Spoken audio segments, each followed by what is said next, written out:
All right, let's dive into one of Japan's most enchanting and ancient stories, the tale of the bamboo cutter. It's this incredible fairy tale that's just packed with magic, a little bit of mystery, and a whole lot of heart. So, picture this. Our story starts with a very humble, aging bamboo cutter and his wife. They have a quiet, simple life. They don't have much, but they're happy. Their one real sadness, though, is that they've never had a child, a wish they've kept in their hearts for years.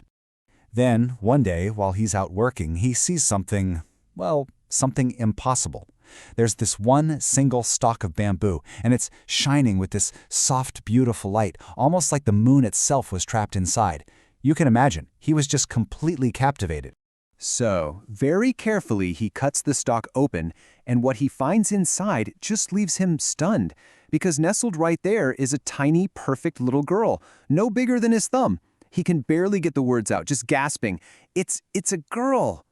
He rushes home to his wife, and the second he opens his hand, their little home is just filled with this brilliant light. His wife sees the tiny, radiant girl and says, "She shines just like the moon. We have to call her Chandni." And so, she was named Moonlight. And let me tell you, Chandi's arrival changes everything. I mean, first, she grows at this unbelievable rate, becoming a young woman in just a few months. Then, incredible fortune starts to follow them. Her father starts finding nuggets of gold in the bamboo forest every single day. The family becomes wealthy, and Chandni just blossoms into this woman of unbelievable beauty. Of course, word of her beauty spreads like wildfire. And soon, nobles and princes from all over are showing up wanting to marry her. But Chandni loves her parents so much, she has zero desire to leave them. So, she comes up with a very clever and very impossible plan. She tells her 5 most persistent suitors that they have to complete these tasks. Now, just look at this list for a second. Get a jewel from a dragon's head, find the robe of a fire-breathing rat. You can tell she came up with these specifically so they would fail, hoping it would just let her stay home with her family. And surprise, surprise, they did fail. Every single one of them. They were defeated by storms, or by their own fear, or by getting tricked. It was a total bust for them, which was, of course, exactly what Chandni wanted.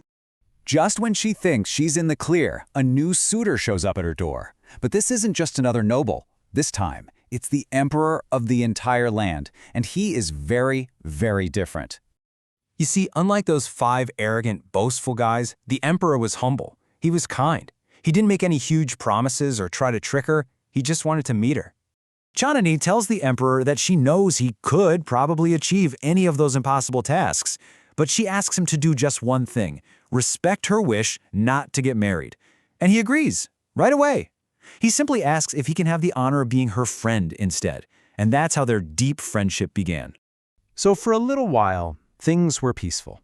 But as the months went on, this deep sadness started to creep into Chandni's heart, and the real reason she didn't want to marry was about to be revealed. Her father finds her one night just staring up at the moon, with tears silently running down her cheeks. He'd never seen her look so sad. When he asks her what's wrong, she finally tells him the secret she's been hiding this whole time.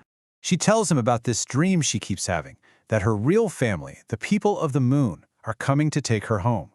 A voice in the dream warned her that they would arrive on the 15th day of that very month. Well, her father is absolutely terrified. He immediately sends word to his friend, the emperor. And the emperor, vowing to protect Chandni no matter what, promises to station 2,000 of his best royal guards around her house on that fateful night. So on the 15th night, the house is basically a fortress. The emperor himself is there, sword drawn. But as midnight hits, this impossibly bright light comes down from the sky, blinding all the soldiers and making them totally powerless. A beautiful chariot, surrounded by fairies playing music, floats down, and Chandni is just drawn out of the house as if in a trance to meet. As a fairy touches her with a silver feather, her simple clothes change into a beautiful white gown. All the fear she had just melts away, replaced by this serene smile. She turns to her heartbroken parents and the emperor and calmly says, "I am Chandni. The moon is incomplete without me." And then she explains everything, that she was never really human, but she was the light of the moon itself, meant to guide people in the dark. She had gotten lost here on Earth and fell asleep in that bamboo stalk where her father found her.